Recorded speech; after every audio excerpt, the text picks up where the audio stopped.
Welcome to the deep dive.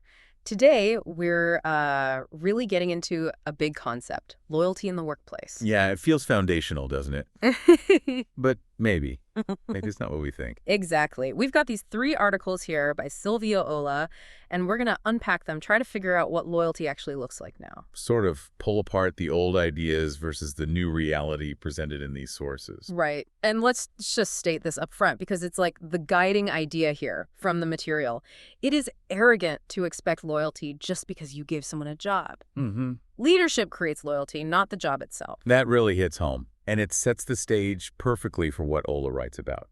These articles, they don't just adjust the definition slightly, they really challenge the conventional thinking. So the specific pieces we're looking at are employee loyalty is overrated, then there's Gen Z and loyalty, and finally, loyalty output don't get sentimental. And the idea is to connect the dots between them, see the bigger picture she's painting. Okay, so let's dive in.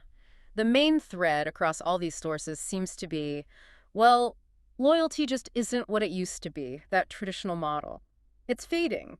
Yeah, the idea of staying put for decades, sacrificing your personal life. The articles argue that's not the definition that holds water anymore, if it ever truly did. It's less about punching a clock for 30 years out of sheer obligation. Right. That old idea was often tied to tenure, the sort of vague feeling that sticking around was the loyalty. But the argument here is that's maybe not so useful now. And this brings us straight to Gen Z, which features pretty heavily in these pieces. You hear it all the time, right? Gen Z isn't loyal. Oh yeah, that narrative is everywhere. But the sources really push back against that. They say, hang on, that's not quite right. It's not that they lack loyalty. It's that maybe our understanding of loyalty needs to catch up with their reality. Precisely. Their whole perspective on work is different. The sources talk about how they grew up with constant change, like uncertainty is their normal. That's a good point. Financial crises, tech revolutions. Yeah, all of it. So they learn, maybe subconsciously, that you can't always count on organizations for that old school long-term security. Promises can change. So naturally, they're maybe less willing to, sacrifice heavily now for a future promise from a company that might not pan out. Exactly. It shifts their core question. It's not, how do I fit my life into this company? It's more like, how does this job fit into my life? Right, totally. The source is painted as much more transactional. Work supports the life they want outside of work. That's the primary goal. Which means if the job becomes too much of a hassle or stops serving that purpose, they're quicker to move on. The article suggests they don't have the same hang-ups about leaving that maybe older generations did. Okay, so if it's not about time served, what is loyalty according to these sources? They float this idea of loyalty as output. Loyalty is output. Yeah, that feels different. It's about giving your all, being fully productive, engaged while you're there. That's the newly transformed loyalty they talk about. The focus totally shifts. It's not about the calendar. It's about what you actually deliver during your employment. One article even asks, since companies pay for output, maybe that's all that should really be measured, the value created. It's a provocative thought, isn't it? If the company pays for output and the employee provides output to fund their life, maybe a whole long-term expectation was flawed from the start. Which leads us nicely into the points made in employee loyalty is overrated. It really digs into the downsides of clinging to that traditional tenure-based view. Right, and not just downsides for the company, but for the employee too. Oh, definitely. The sources argue staying too long out of a misplaced sense of loyalty can actually hold you back. How specifically? Well, for one, it can slow your growth, keep you stuck on a path that maybe isn't right for you anymore. Mm-hmm. There's this anecdote in one piece about these miserable general managers. Mm. They stay in jobs they hate, thinking your seniority gives them some kind of leverage or safety net. But it doesn't really. It just keeps them miserable. Pretty much. And it's not just feelings. The sources point to data suggesting that staying put for too long often means slower salary growth compared to people who make strategic moves. Okay, so it can hit your wallet too. And your skills. You risk knowledge stagnation. You get really good at one company's way of doing things, but you develop, tunnel vision. Right. You miss what's happening outside. Yeah.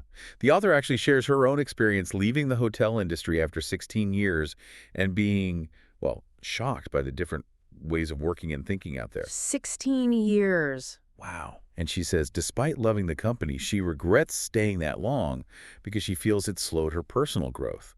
That's powerful. It really is. So the cost to the individual is clear. But the sources also argue this traditional loyalty model can actually damage the company too. Absolutely. They talk about this danger of inbred competence. Inbred competence, what's that? It's when everyone's been there forever, thinks the same way. You lose fresh perspectives, new ideas, different skills coming in from the outside. You just maintain the status quo. And then you lose to competitors who are bringing in new blood and ideas, Yeah. especially at higher levels, right? Strategic thinking. Exactly. Prioritizing loyalty, just tenure, over bringing in needed external expertise can really stall innovation and growth. It can even clash with diversity goals, if you think about it.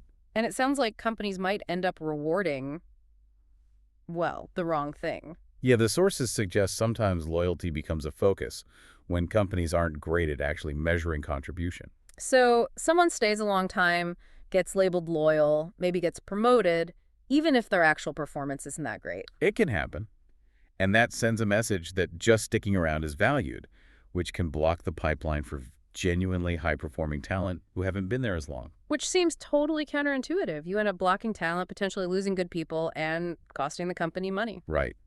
While turnover gets a bad rap, the sources argue that strategic turnover is actually healthy. It lets you bring in the skills you need now. They make the point that the real cost isn't recruitment. It's the cost of not having the right skills or losing top talent because there's no room for them due to tenure blockage. Okay, so let's try and weave this all together. The picture emerging from these articles is traditional time-based loyalty is, well, overrated, potentially harmful even. And it's certainly not what many modern workers like Gen Z are bringing to the table or looking for. The alternative being proposed is this focus on contribution, on high output and strong support while the person is actively part of the team. Which circles back to that initial principle we mentioned. If leadership creates loyalty, meaning performance, support, rather than just the job offer itself. Then the whole approach for managers has to change, right? Seems so. The sources suggest leaders need to be really clear on tasks, focus on measuring output, and importantly, not take departures personally or get overly sentimental about tenure. Less focus on the gold watch, more on the value delivered this quarter. Essentially, yes. Success comes from having the right skills, doing the right things effectively, even if that means people come and go more fluidly than in the past. It's a pretty fundamental shift. So as you're listening to this, think about it. What does this updated view of loyalty mean for your own career? Are you focused on tenure or on impact and growth? And if you manage a team or run an organization, how are you currently measuring success? Is it just time in the seat or actual meaningful contribution? Are you set up to value output? And here's a final thought, something these sources make us wonder about. If the relationship becomes more transactional, focused on output during one's time there, what happens to things like deep company culture? Or, that long-term institutional knowledge transfer, mentorship that often relies on people sticking around. How do those things thrive in this newer model? Definitely something to chew on. This deep dive into Sylvia Ola's work has certainly given us a fresh perspective on loyalty. Thanks for joining us. Hope it sparked some thoughts to you too. If you found this useful, please do subscribe and follow the show for more deep dives. And you can find links to the articles we talked about today right there in the description.